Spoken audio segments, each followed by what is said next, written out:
சந்தனம் மணக்குது கற்பூரம் ஜொலிக்குது சந்தனம் மணக்குது கற்பூரம் ஜொலிக்குது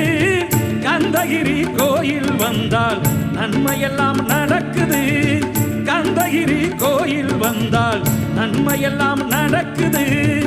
சந்தனம் மணக்குது கற்பூரம் ஜொலிக்குது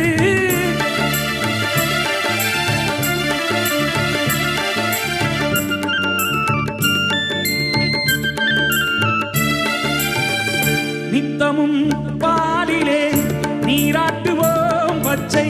நிறத்திலே பட்டாடை நாம் கட்டுவோம் நித்தமும் பாலிலே நீராட்டுவோம் பச்சை நிறத்திலே பட்டாடை நாம் கட்டுவோம் திருநீரின் தத்துவம்